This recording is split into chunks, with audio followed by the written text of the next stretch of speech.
Greetings, fellow moviegoers, and welcome to Movie Central, the place to talk about movies, TV shows based on movies, toys based on movies, games based on movies, and rides based on movies. I'm your host, Mr. CCS, and this is my pet gorilla, George. So, the Suicide Squad had a revival in the 2010s and became an extremely popular IP. How so? Let's discuss. While they didn't initially gain too much traction in their comic book debut as much as the Justice League did, both times, people surprisingly started liking this group with the animated movie Batman Assault on Arkham, which is set within the continuity of the Arkham series and is pretty damn great. As a little mini review, the squad is helmed by Amanda Waller and features Deadshot, Harley Quinn, Captain Boomerang, King Shark, Black Spider, Killer Frost, and sort of KG Beast. Their task is to break into Arkham Asylum to find a code hidden by the Riddler. All the while, Batman is on the hunt for a nuke made by the Joker.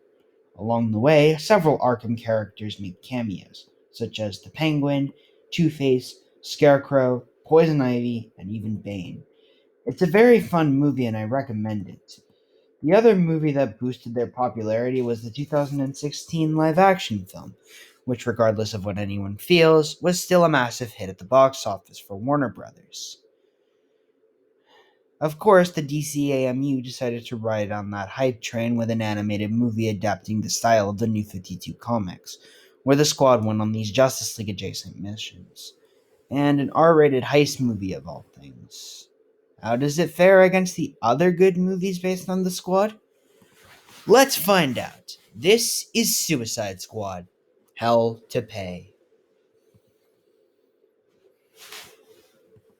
So, for some idiotic reason, there exists a card within the world called the Get Out of Hell Free card. And Amanda Waller, voiced by Vanessa Williams, very odd choice by the way, wants it so she can get out of hell for her crimes as she is dying of cancer.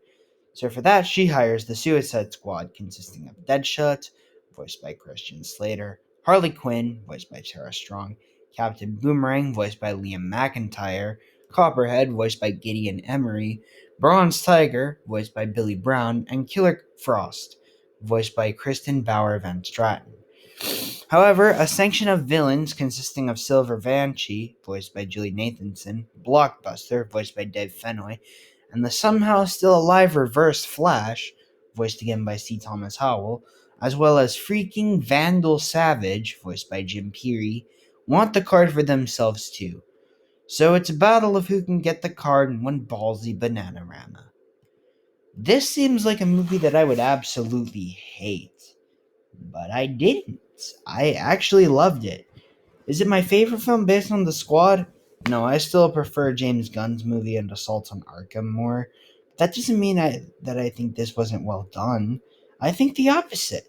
I think this is one of the best movies in the DC animated movie universe by a long shot. It's the most fun and very vulgar, and I can't help but wish this was the third movie in the Suicide Squad trilogy, but that's never gonna happen. So, I love this movie, and I'll explain why in the next section.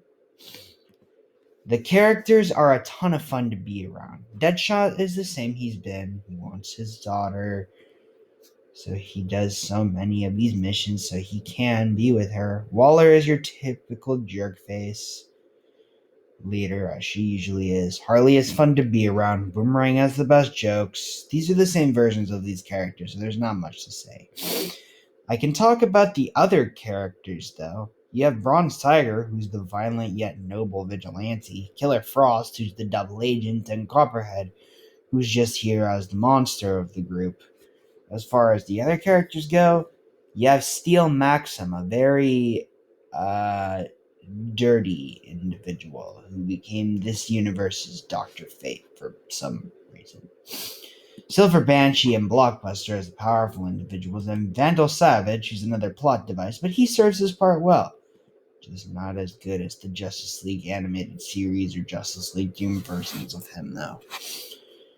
As far as Zoom goes, the way they explain how he survived works out really well, and I bought that someone like him could come back. It makes me wonder what other effects this had on the timeline. I didn't need to explain all of these characters because the purpose they serve is to progress the story, much like heist movies do. They're not deep or anything, they just need to exist, and that's fine. I really love that. Now, as far as the animation goes, it's slightly changed up, but it still resembles the classic comic book style I expect from these movies. As far as violence and action goes, the movie does a great job with both, seeing as how it got an R rating. The fight scenes are really fun. Mainly the final battle is what I remember. So yeah, if you like heist movies and team up movies, check this one out. It's a fun romp and I freaking love it. That's why it gets the highest rating I can give it. A 10 out of 10. Yeah, this is the high point era of the DCAMU movies. Next week, we'll take a look at a film focusing on one of the best characters, John Constantine. With that said, my name is Mr. CCS, this is Movie Central, and that, my friends, is a wrap. See you next week.